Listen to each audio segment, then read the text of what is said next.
So my dear students, हम बात कर रहे हैं क्लास 11 फिजिक्स के चैप्टर ग्रेविटेशन की। और हमने लास्ट लेक्चर में देखा था ग्रेविटेशनल फील्ड इंटेंसिटी। ओके, अगर हम ग्रेविटेशनल फील्ड इंटेंसिटी की बात करें तो हमने देखा था उसको ई वेक्टर से रिप्रेजेंट करते हैं, मतलब वो एक वेक्टर क्वांटिटी है और उसका फॉर्मूला होता है फोर्स ऑन यूनिटी मास।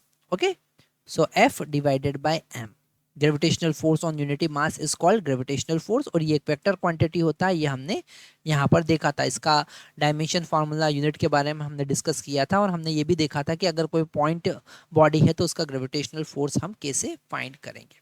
आज हम बात करेंगे ग्रेविटेशनल फील्ड इंटेंसिटी। अगर कोई पॉइंट बॉडी है तो ग्रेविटेशनल फील्ड इंटेंसिटी कैसे फाइंड करेंगे, हम लास्ट लेक्चर में देख चुके थे।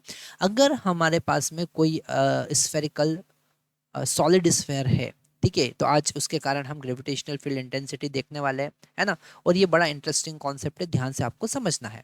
तो gravitational gravitational field due to solid sphere.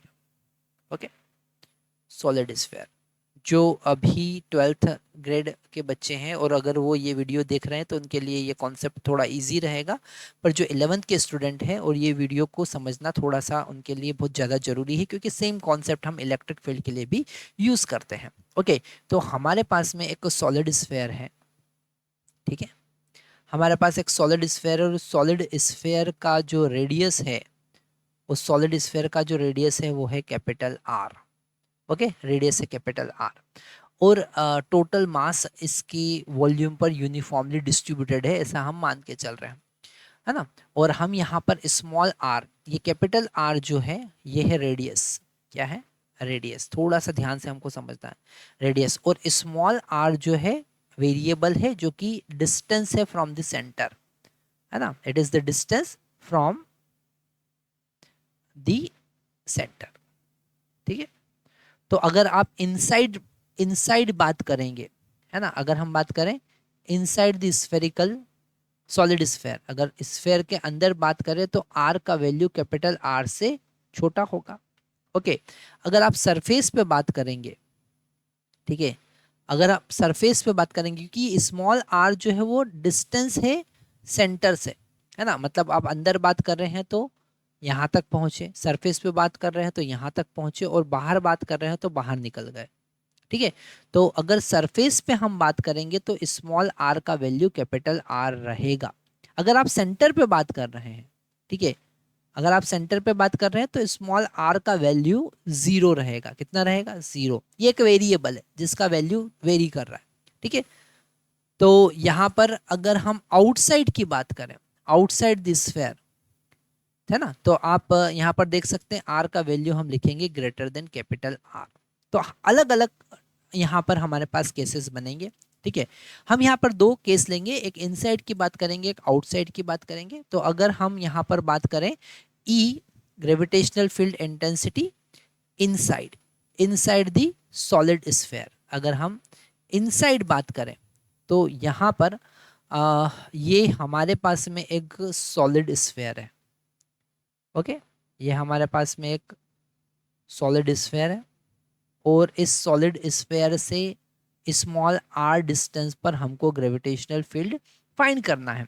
तो यहाँ पर हम जो कॉन्सेप्ट यूज करेंगे बड़ा इंटरेस्टिंग है, ध्यान से समझना है कि जो इस आर रेडियस के अंदर अंदर का मास है, ठीक है ना, जो हम एक आर रेडियस का यहाँ पर स्फेयर बनाएंगे, जस्ट मिनट, जो हम यहाँ पर आर रेडियस का स्फेयर बनाएंगे वो आर स्मॉल आर रेडियस का ही मास वहां पर फोर्स लगाएगा। ओके, तो हमने यहाँ पर एक स्मॉल आर रेडियस का, जस्ट मिनट,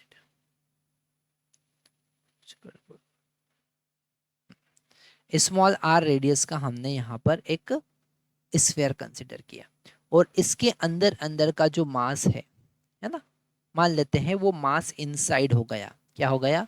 इनसाइड मास एम आई, है ना। तो अंदर अंदर का जो मास है वही फोर्स लगाएगा, जिसको हम कहा इनसाइड, है ना। तो यहाँ पर जो ग्रेविटेशनल फील्ड होगा वो केवल अंदर वाले के कारण होगा, है ना। तो अगर हम यहाँ पर स्मॉल m रखते हैं तो इस कैपिटल एम आई के कारण कितना फोर्स लगेगा, तो सबसे पहले कैपिटल एम आई का वैल्यू निकालें और वो डेंसिटी की हेल्प से हम निकालेंगे डेंसिटी इनटू वॉल्यूम इनसाइड। इस आर रेडियस के अंदर अंदर का कितना वॉल्यूम है उसका मास हमको निकालने के लिए डेंसिटी और उसके वॉल्यूम का हम यहाँ पर मल्टीप्लाई कर देंगे। तो मास इनसाइड निकालने के लिए, ये इनसाइड मास का मतलब क्या है पहले से हम वापस समझ लेते हैं कि जो कंप्लीट स्फेयर है उसके अंदर जो छोटा सा आपने sphere r, small r radius का कंसिडर किया है, उसका मास कितना है वही पार्टिकल पर फोर्स लगाएगा और उसके कारण ही ग्रेविटेशनल फील्ड इंटेंसिटी होगी। आउटसाइड जो मास है वो एप्लीकेबल नहीं है।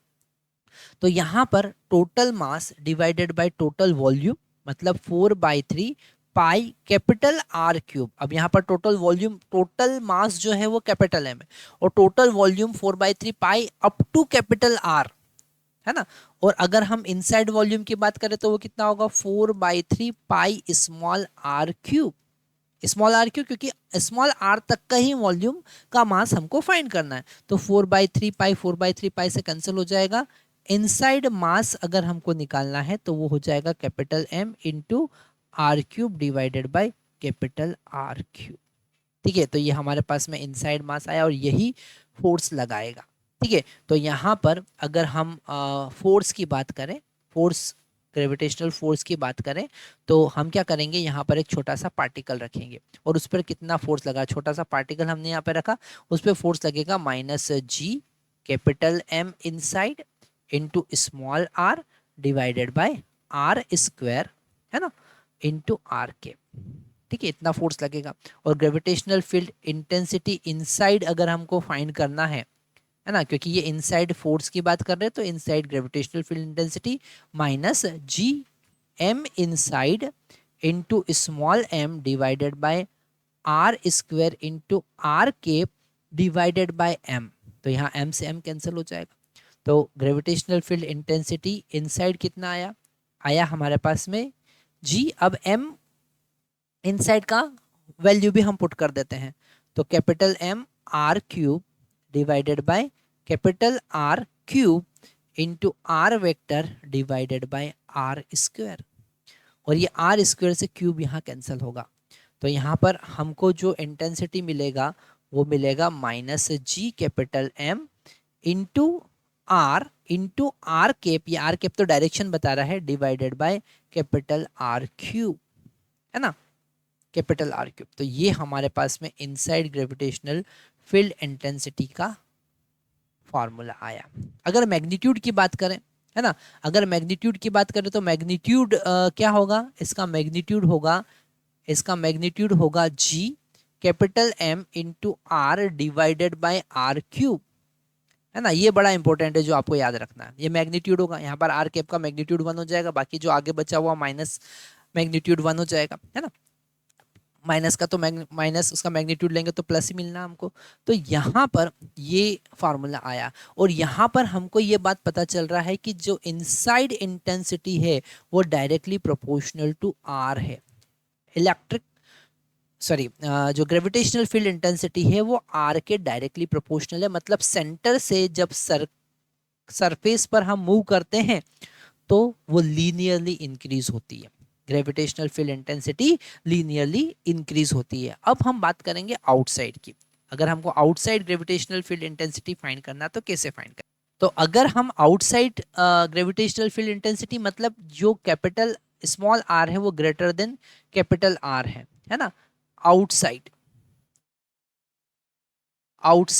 की अगर हम बात करते हैं तो यहाँ पर जो सॉलिड स्फेयर है ना, जो सॉलिड स्फेयर है जिसका मास कैपिटल एम है और रेडियस कैपिटल आर है, कहीं बाहर हम यहाँ पर ग्रेविटेशनल फील्ड इंटेंसिटी निकालना चाह रहे हैं तो हम यहाँ पर एक टेस्ट मास रखेंगे।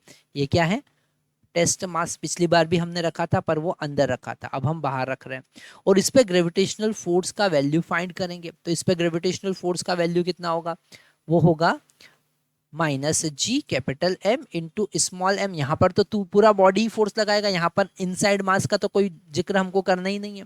तो capital m into small m divided by are square into r के, दोनों के बीच का डिस्टेंस कितना है r, और वेक्टर क्वांटिटी r है, तो हमने यहाँ पर ये सारे कॉन्सेप्ट पहले भी देख चुके हैं कि यहाँ पर माइनस साइन क्यों आता है। अगर इंटेंसिटी फाइंड करना तो इसको आउट लिख देते हैं, आउटसाइड इंटेंसिटी, तो वो हो जाएगा माइनस जी, डेफिनेटली m से m कैंसिल हो जाएगा, है ना। तो capital G M capital M divided by r square into r cap, है ना। तो ये फार्मूला वैसा ही आया जैसा पॉइंट मास का हमारे पास फार्मूला आया था, तो बाहर तो बिल्कुल वैसा ही काम होगा, ठीक है, पर अंदर का काम थोड़ा सा चेंज हो जाएगा। इनसाइड ग्रेविटेशनल फील्ड इंटेंसिटी का फार्मूला अलग है, ठीक है। अगर हम यहाँ पर पूरा केस देखें कि इनसाइड और आउटसाइड, तो इनसाइड का फार्मूला अगर हम मैग्नीट्यूड की बात करें तो हमारे पास में आया था G capital M into are divided by are cube, है ना। पर अगर हम आउटसाइड की बात करें, अगर हम आउटसाइड की बात करें तो फार्मूला आया G capital M divided by are square, है ना। मतलब अगर आउटसाइड ग्रेविटेशनल फील्ड इंटेंसिटी की बात करेंगे तो it is inversely proportional to r square. जैसे जैसे आप सेंटर से बाहर दूर जाते जाएंगे वैसे ही आर स्क्वायर के प्रोपोर्शनल, इनवर्सली प्रोपोर्शनल वो वेरी करेगा, ठीक है। और इसमें सबसे इंपॉर्टेंट पॉइंट जो है, जो हम यहाँ पर अभी डिस्कस कर रहे हैं, वो है ग्राफिकल रिप्रेजेंटेशन, है ना। सबसे इंपॉर्टेंट पॉइंट क्या है? Graphical representation.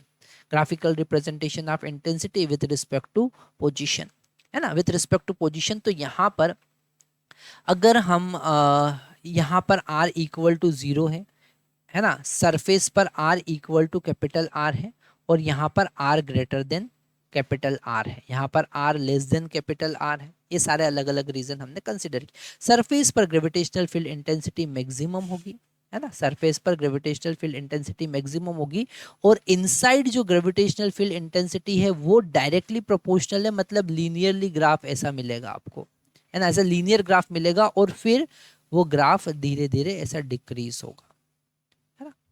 तो ये जो ग्राफिकल रिप्रेजेंटेशन, यहाँ पर मैक्सिमम ग्रेविटेशनल फील्ड इंटेंसिटी हमको मिल रही है, इसको हम ई मैक्स लिख सकते हैं, इसको हम ई मैक्स लिख सकते हैं। और इसका वैल्यू कितना होता है? इसका वैल्यू होगा G capital M divided by capital R square surface पर अंदर बात करेंगे तो ग्रेविटेशनल फील्ड इंटेंसिटी R के डायरेक्टली प्रोपोर्शनल है, तो E is directly proportional to R।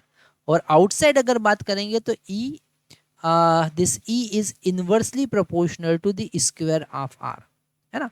तो ये छोटे छोटे पॉइंट जो है, ये ग्राफिकल रिप्रेजेंटेशन समझना बहुत ज़्यादा जरूरी है, ठीक है, क्योंकि डायरेक्टली क्वेश्चन इस पे बेस आ सकता है, ठीक है। तो मेरे प्यारे बच्चों, यहाँ पर हमने इस लेक्चर में क्या सीखा? इस लेक्चर में हमने सीखा कि अगर हमारे पास कोई सॉलिड स्फीयर है तो उसके अंदर ग्रेविटेशनल फील्ड इंटेंसिटी धीरे धीरे सेंटर पर से सरफेस पर जाते जाते इंक्रीज होगी, लीनियरली इंक्रीज होगी, it is directly proportional to r. और अगर बाहर की बात करेंगे, आउटसाइड बात करेंगे, मतलब small r is greater than capital R, तो वो आर स्क्वायर के इनवर्सली प्रोपोर्शनल होगी, मतलब डिक्रीज होगी, सरफेस पे सबसे ज्यादा होगी और सेंटर पर 0 होगी। अगर यहाँ पर जो इनसाइड वाला केस है उसमें हम R का वैल्यू 0 पुट करें तो सेंटर पर इंटेंसिटी कितना होगा? 0 होगा, ठीक है। बड़ा इंटरेस्टिंग कॉन्सेप्ट है, और सेम डिक्टो कॉन्सेप्ट आप इलेक्ट्रोस्टैटिक क्लास 12th में भी पढ़ते हैं। तो 11th में अगर ग्रेविटेशन चैप्टर आप स्ट्रॉन्ग कर लेते हैं और सारे कॉन्सेप्ट समझ जाते हैं, तो 12th में इलेक्ट्रोस्टैटिक जो चैप्टर आपका आएगा वो बड़ा ईजी हो जाएगा। Thank you very much.